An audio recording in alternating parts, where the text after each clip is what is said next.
विद्यमान साक्षात रुद्र भगवान इस धर्म मंच पर प्रतिष्ठित समस्त देवी देवता, ग्राम देवता, इष्ट देवता, कुल देवता तथा इस इतने सुंदर, इतने दिव्य, इतने भव्य कार्यक्रम के समस्त आयोजक बंधु, इस ग्राम पंचायत के ग्राम प्रधान और विकास खंड पेयजन के ब्लॉक के प्रधान संघ के अध्यक्ष आदरणीय भैया श्री सुशील कुमार जी, आदरणीय भैया श्री अविनाश सिंह जी, हमारे संरक्षक के रूप में इस मंच पर उपस्थित आदरणीय बड़े भाई विकास खंड पेयजन के किसानों की बुलंद आवाज आदरणीय श्री रवि तिवारी जी, नवनीत पांडे जी, हेमनाथ वर्मा जी, अरविंद मिश्रा जी तथा इस धर्म पांडाल में उपस्थित समस्त सनातन धर्मावलंबी श्रद्धेय भक्तजनों, हम सबको जन्म देने वाली जननी माताओं, पूजनीय बहनों, मैं श्यामू शुक्ला आप सभी के चरणों में झुक करके प्रणाम करता हूं। साथियों, जहां पर इतना अच्छा गुरुकुल चल रहा हो, इतनी अच्छी पाठशाला चल रही हो और कमेटी के द्वारा इतना अच्छा कार्यक्रम मंचन किया जा रहा हो, वहां पर हमारे कहने के लिए क्या बचेगा। जहां पर आप लोग साक्षात ठाकुर जी महाराज के दर्शन कर रहे हैं, उनकी लीला देख रहे हैं, वहां पर हमारे लिए क्या बचेगा। हम तो सिर्फ आप सबसे एक निवेदन करना चाहते हैं, ऐसे कार्यक्रमों की हमारे गांव में आवश्यकता क्या है, ऐसे कार्यक्रमों को कराने का उद्देश्य क्या है, उस विषय पर मैं आपसे बात करना चाहता हूं। ऐसे कार्यक्रमों की आवश्यकता इसलिए है कि हमारे जो भारत की इस पुष्प वाटिका में भारत के भविष्य के रूप में छोटे छोटे नन्हे नन्हे नौनिहाल बैठे हैं, जो भारत के भविष्य के रूप में बच्चे बैठे हैं, उन बच्चों को यहाँ से शिक्षा लेनी चाहिए, यहाँ से संस्कार लेने चाहिए। शिक्षा के मंदिर, शिक्षा के विद्यालय, शिक्षा के पाठशाला तो तमाम है, लेकिन संस्कारों की पाठशाला अगर कहीं लगती है तो सनातन धर्म के मंच पर लगती है, जहाँ से हमारी आने वाली पीढ़ियों को, हमारे आने वाले बच्चों को संस्कार मिलते हैं। अभी आप सबने देखा 22 जनवरी को श्री राम अयोध्या में भगवान श्री राम के प्राण प्रतिष्ठा के अवसर पर आप सबने देखा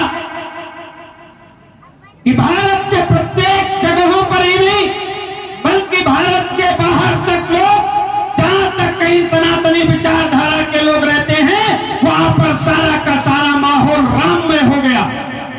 राम जी का जन्म तो बहुत पहले हो चुका था, राम की स्थापना तो बहुत पहले हो चुकी है। अब अगर इस कलिकाल कलयुग में जरूरत है तो राम जी के चरित्र की स्थापना करने की जरूरत है। जिस दिन राम जी के चरित्र को आप अपने अंदर उतार लेंगे, उस दिन दुनिया के प्रत्येक जगहों से रावणों का विनाश हो जाएगा। शिक्षा और संस्कार के बाद में यदि किसी भी चीज की आवश्यकता है तो वह आवश्यकता है चरित्र की।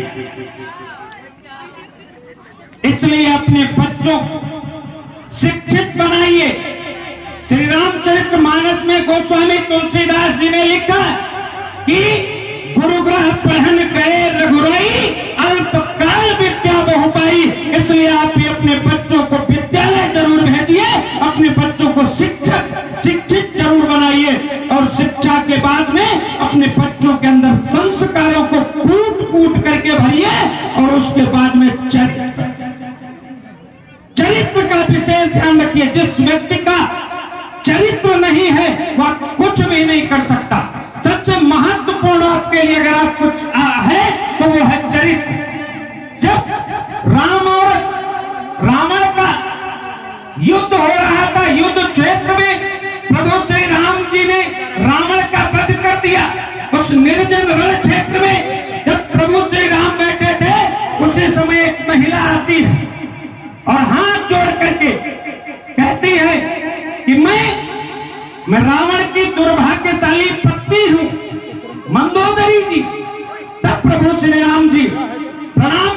हुए कहते हैं, यह माता, आपका पति ब्रह्मा का वंशज था, आपका पति बड़ा तेजस्वी था, आपका पति महाज्ञानी था, आपके पति का जन्म उच्च कुल में हुआ था, लेकिन उसके बाद भी उसकी अनीतियों के कारण मुझको उसका वध करना पड़ा।